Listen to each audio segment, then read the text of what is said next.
অনেক মুসলিম বন্ধুরা প্রশ্ন করেন, ইসলাম যদি সত্য ধর্ম হয়, আল্লাহর অস্তিত্ব যদি সঠিক সত্য হয়, নাউজুবিল্লাহ, এরকম প্রশ্ন অনেক মুসলমানের সন্তান করেন, তাহলে মুসলমানরা কেন গোটা পৃথিবীতে মার খাচ্ছে?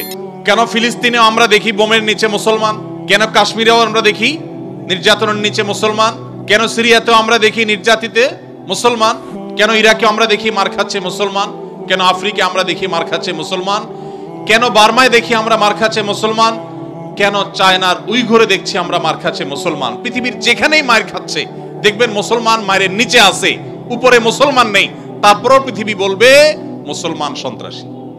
আসসালামু আলাইকুম রহমতুল্লাহি ওয়া বারাকাতুহু। সম্মানিত মুসলমান ভাইয়েরা, আশা করি সকলে ভালো আছেন।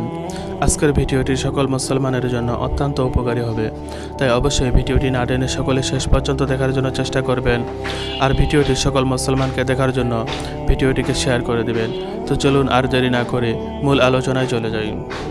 আমাদের অনেক মুসলমানকে তারা কনভিন্স করে ফেলেছে, অনেক মুসলমানের সন্তান কনভিন্স হয়ে গেছে, হ্যাঁ তাই তো, মুসলমানরা অনেক অশান্তি সৃষ্টি করে। 100 মিলিয়নের বেশি মানুষ হত্যা করা হয়েছে দুইটি বিশ্বযুদ্ধে, মুসলমানরা করেছে। মুহাম্মদ সাল্লাল্লাহু আলাইহি সাল্লাম তার আদর্শকে পৃথিবীতে প্রতিষ্ঠিত করতে গিয়ে 27টি যুদ্ধে তাকে সশরীরে অংশগ্রহণ করতে হয়েছে। এই সকল যুদ্ধে যত মানুষ মারা গেছে সবগুলোর যোগফল কত জানা আছে আমাদের কারোর? মাত্র 1000 মানুষ। এর মধ্যে 600 জন বিশ্বাসঘাতকতার অপরাধে দণ্ডিত হয়ে মৃত্যুদণ্ডের মুখোমুখি হয়েছে, আর বাকি 400 মানুষ মারা গেছে 27টি যুদ্ধে। কল্পনা নয়, গল্প নয়, বাস্তব। একটা ইউনিয়ন দখল করতে গিয়ে তো 400 বেশি মানুষ মারা যায়। আজকের পৃথিবীর মানবতার সবক দেওয়া মানুষগুলো পাখির মতো মানুষ মেরে যেখানে সমান করে ফেলছে, সেই মানুষগুলোই আবার মুসলমানদেরকে বলে যে মুসলমানরা নাকি সন্ত্রাসী, মুসলমানরা নাকি পৃথিবীতে অশান্তি সৃষ্টি করছে। অথচ গোটা পৃথিবীর যেখানেই যুদ্ধ চলছে আপনি দেখবেন অস্ত্রের নিচে তাকালে দেখবেন মুসলমানের চেহারা, আর কোন ধর্মের মানুষের চেহারা আপনি দেখতে পাবেন না। এত কিছুর পরও মুসলমানকে গালি শুনতে হয়, সবচেয়ে বড় মিথ্যা অভিযোগ তাদের উপরে করা হয়। অথচ মুসলমানরাই হলেন পৃথিবীর সবচাইতে শান্তিকামী, সবচাইতে শান্তিকামী। যেই কোনো বিচারে আপনি উন্মুক্ত মনে যদি বিচার করেন, আপনি দেখবেন যে পৃথিবীতে কোনো গণহত্যার সাথে পৃথিবীর ইতিহাসে মুসলমান শাসকদের বহু দোষ ছিল, বহু ত্রুটি ছিল, শতকণ্ঠে আপনি সমালোচনা করতে পারেন।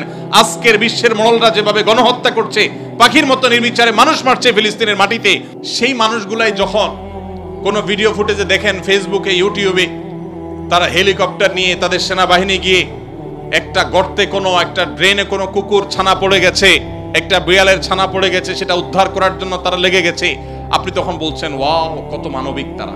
সেই তারা যখন কুকুরের জন্য বিশাল বড় হসপিটাল করছে, আপনি বলছেন কত মানবিক তারা। অথচ এরাই নির্বিচারে পাখির মতো মানুষ হত্যা করছে। এবং অনেক সভ্য দেশ আছে যেই দেশে শুধু ফিলিস্তিনি নির্যাতিত ফিলিস্তিনিদের পক্ষে পতাকা নিয়ে আপনি রাস্তা বের হবেন, রাষ্ট্রের আইন অনুযায়ী আপনি অপরাধী বিবেচিত হবেন। এখনো আছে, এই সভ্য পৃথিবীতে আছে। প্রিয় নবী সাল্লাল্লাহু আলাইহি সাল্লাম যে দিন রেখে গেছেন, এখানে মুসলমান কোণঠাসা থাকবে, এটাই স্বাভাবিক। আমার কথা গেছিল সেখান থেকে যে অনেক বন্ধু বলে কেন মুসলমানরা এত মায়ের খাচ্ছে যদি ইসলাম সত্য হয়? হ্যাঁ, ইসলাম সত্য যে তার প্রমাণই এটা যে মুসলমানরা মায়ের খাবে। মুসলমানরা কখনো জুলুম করবে না, জুলুমের শিকার হতে পারে, মুসলমান কখনো জালিমের আসনে যাবে না। ব্যক্তিগত পর্যায়ে মুসলমান জালিম থাকতে পারে, সামষ্টিকভাবে, সামগ্রিকভাবে বিশ্ববাসীর উপরে জুলুম এটা ছড়িয়ে দিবে, জুলুমের স্টিম রোলার চালাবে মুসলমানরা সামষ্টিকভাবে, এটা কোনোদিন হয়নি, ইতিহাসে কোনোদিন হবেও না। অতএব যারা মনোবেদনায় আছেন, কষ্টে আছেন, বিপদে আছেন, ভেঙে পড়েন যে এত বিপদ কেন, তারা নিজেদেরকে অনেক সময় মনে করেন যে আমি অপরাধী।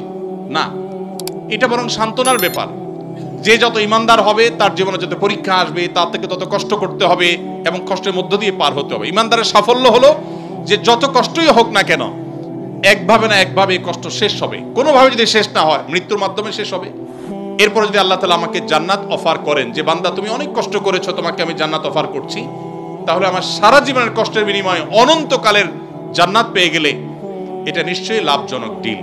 দুঃখ বা কষ্টে যখন থাকি তখন আমরা সাধারণত এই বিষয়গুলোকে এভাবে অনুভব করতে পারি না, একটু কষ্ট হয়। যখনই আপনি আমি দুঃখে পতিত হব, আমাদের নবীজির কথা স্মরণ করব যে তার চাইতে দুঃখে কেউ ছিল না, সবচেয়ে কষ্টে ছিলেন, কিন্তু তার চাইতে সাকসেসও পৃথিবীতে কেউ ছিল না। কি অর্থে সফল? ওই যে তার মিশনকে তিনি সবচেয়ে ভালোভাবে বাস্তবায়ন করেছেন। প্রথম এবং দ্বিতীয় বিশ্বযুদ্ধের মধ্যে 100 মিলিয়ন মানুষ হত্যা করতে হয়নি, তার আদর্শকে তিনি পৃথিবীতে অত্যন্ত চমৎকারভাবে প্রতিষ্ঠা করে গেছেন, সবচেয়ে শান্তিপূর্ণভাবে, সবচেয়ে কম মানুষের জীবনের মূল্যের বিনিময়ে। অতএব কষ্ট যখন হবে আমাদের সবর করতে হবে ওই কথা চিন্তা করে। আমাদের সমাজে একটা কুসংস্কারাচ্ছন্ন বিশ্বাস আছে এখনো, গ্রামে গঞ্জে এমনকি শহরেও অনেক মানুষ আছে, কারোর যদি বিপদ আপদ পিছ না ছাড়ে একের পর এক বিপদ লেগেই আছে। দেখবেন অনেকে কমেন্ট করে, লোকটা কত বড় অপরাধী হলে একটার পর একটা বিপদ লেগে আছে, কত খারাপ মানুষ।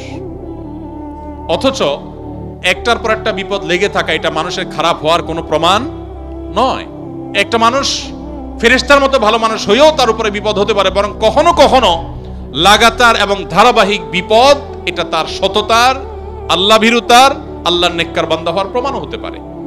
তো এই জন্য আমরা যারা বিপদগ্রস্ত আছি তাদের জন্য সান্ত্বনা হলেন নবী করিম সাল্লাল্লাহু আলাইহি ওয়াসাল্লাম। আল্লাহ আমাদেরকে ধৈর্য ধারণ করার